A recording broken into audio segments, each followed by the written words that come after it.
जब मेहनत और टैलेंट की बात आती है तो हमारे देश के लोग पूरी दुनिया में अपना परचम लहरा देते हैं। क्या आपने कभी सोचा है कि कोई वैज्ञानिक अपनी पढ़ाई और रिसर्च के दम पर 3.6 करोड़ रुपए की प्रतिष्ठित फेलोशिप जीत ले? जी हाँ, आंध्र प्रदेश के अनंतपुर की रहने वाली वैज्ञानिक विमला बेथिनेनी ने डेनमार्क की यूनिवर्सिटी ऑफ सदर्न डेनमार्क से एक बहुत ही बड़ी उपलब्धि हासिल की है। उन्हें डेनमार्क सरकार की तरफ से लगभग 3.6 करोड़ रुपए की प्रतिष्ठित पीएचडी फेलोशिप मिली है। यह सिर्फ उनके लिए ही नहीं बल्कि पूरे देश के लिए गर्व की बात है।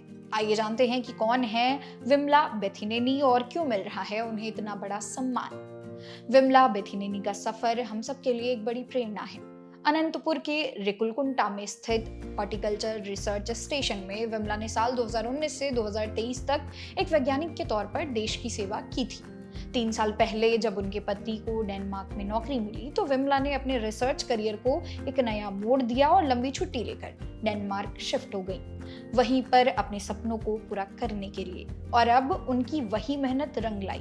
ये 3.6 करोड़ की फेलोशिप उनके 3 साल के डॉक्टोरल प्रोग्राम को फंड करेगी, जो कि सितंबर 2026 से शुरू होने वाला है। सबसे बड़ी बात यह है कि इस रिसर्च में उन्हें दुनिया के बेहतरीन प्रोफेसरों का मार्गदर्शन मिलने वाला है। प्रोफेसर मोर्टेन बिर्कवेट, जो कि कृषि और जीवन चक्र मूल्यांकन के जाने माने विशेषज्ञ हैं, वह विमला को गाइड करेंगे। इसके अलावा रिमोट सेंसिंग के विशेषज्ञ डॉक्टर श्रीनिवास राघवन भुवन गुमिड्डी और आर्टिफिशियल इंटेलिजेंस के विशेषज्ञ डॉक्टर विनय चक्रवर्ती गोगिनेनी उनके साथ सह पर्यवेक्षक होंगे। लेकिन अब सवाल ये आता है कि आखिरकार विमला वहां जाकर कौन सी रिसर्च करने वाली हैं जो इतनी महत्वपूर्ण है। उनके डॉक्टोरल प्रोजेक्ट का नाम है faba loop quantifying Denmark soya protein displacement potential with faba beans using stress adjust yield and expansion content sense. सुनने में थोड़ा तकनीकी लग रहा है ना? चलिए इसे आसान शब्दों में समझते हैं। आजकल यूरोप के सामने एक बहुत बड़ी चिंता ये है कि वे सोया प्रोटीन के लिए दूसरे देशों पर बहुत ज्यादा निर्भर हैं। विमला की ये रिसर्च इस बात पर फोकस करेगी कि क्या डेनमार्क फाबा बीन्स नाम की प्रोटीन से भरपूर फसल को उगाने पर ध्यान देकर इस निर्भरता को कम कर सकता है या नहीं।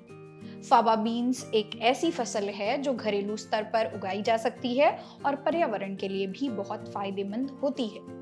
इस रिसर्च से डेनमार्क को प्रोटीन के मामले में आत्मनिर्भर बनने, जलवायु लचीलेपन को मजबूत करने और एक स्थायी प्लांट बेस्ड फूड सिस्टम तैयार करने में मदद मिलेगी। ये निष्कर्ष वहां के नीति निर्माताओं के लिए भी कृषि में विविधता लाने में बेहद उपयोगी साबित होंगे। विमला की यह सफलता की कहानी हमें सिखाती है कि अगर लगन सच्ची है तो परिस्थितियां चाहे जैसी भी हों, मंजिल तक पहुंचना मुश्किल नहीं होता। एक छोटे से जिले से निकलकर वैश्विक स्तर पर देश का नाम रोशन करना अपने आप में एक मिसाल है। आपको विमला की इस कहानी के बारे में क्या लगता है? हमें नीचे कमेंट सेक्शन में अपने विचार जरूर साझा करिएगा। अगर ये वीडियो पसंद आया हो तो लाइक और शेयर जरूर करें। मेरा नाम है मोनाली पांडे। मिलते हैं अगली वीडियो में एक नई कहानी के साथ।